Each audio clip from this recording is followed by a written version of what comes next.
On July 1st, in the second major phase of our diocesan-wide parish restructuring, 16 additional parishes merged with neighboring parishes.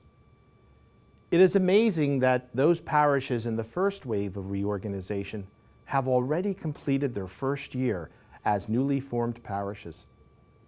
A few remaining parishes will merge a year from now. At this significant time in the overall process, I thought it worthwhile to share with you my own thoughts about the current status of this monumental undertaking.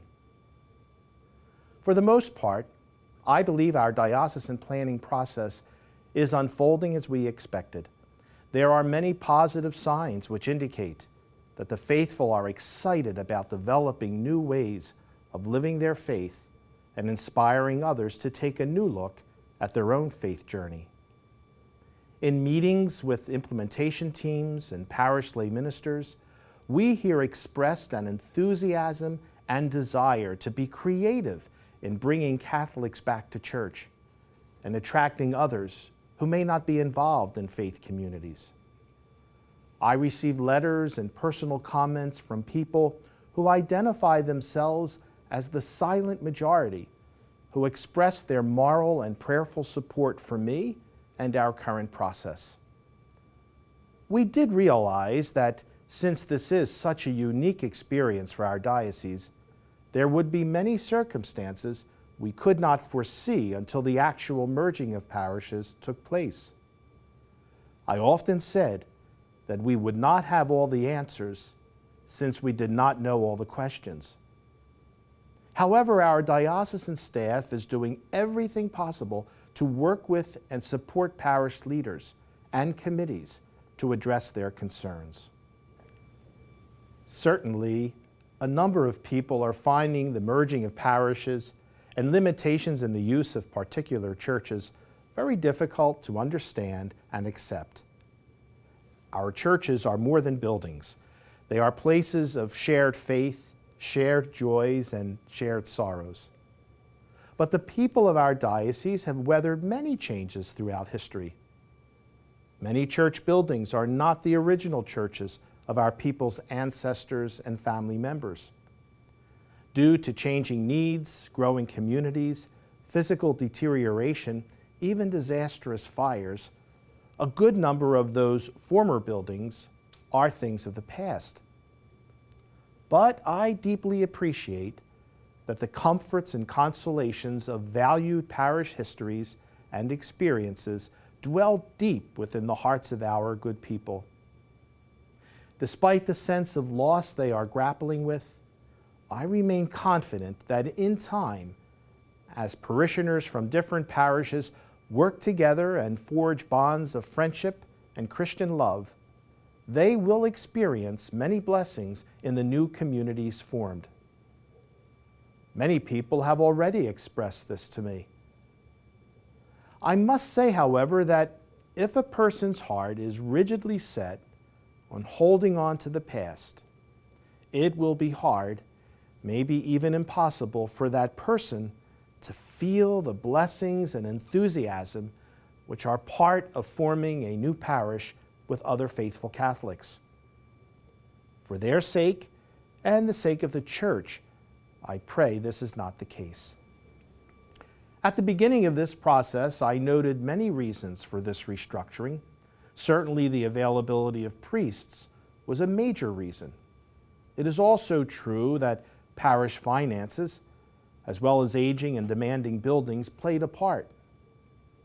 However, there were deeper issues involved. A minority of Catholics are currently practicing their faith. Economics and the job market are drawing families with young children away from our region. Our parishes as a whole are celebrating more funerals than baptisms. The consolidation and closing of public schools confirms the decreasing number of school-age children. Despite all our best efforts over the years to evangelize and foster an enthusiasm for the message of Jesus Christ and the Catholic Church, it has not been enough.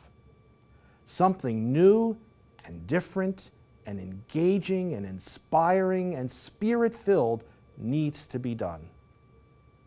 If Pope Francis has taught us anything in his short time as our Holy Father, it is that we must consider and be open to the Holy Spirit to discover and provide new ways of bringing the message of Christ to our world.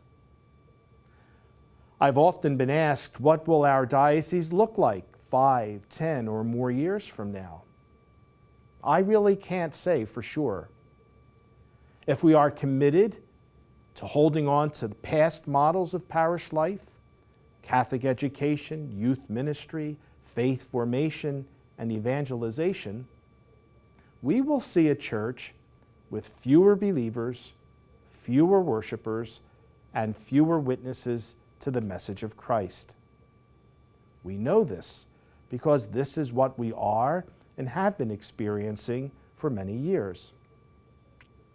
However, if you personally, and I as your bishop, if all of us work closer together in fewer but stronger parish communities, contribute generously our gifts, talents, and resources, pray for and be open to the guidance of the Holy Spirit, and find the courage to follow the Lord's lead, even though we may not have a clear vision of where God is taking us, we will see and experience a more welcoming, vibrant, and efficacious church.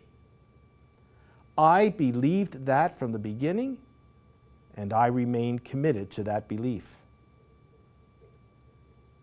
I continue to ask for your prayers, your openness to these current changes, and your personal involvement in the mission of your parish and the diocese.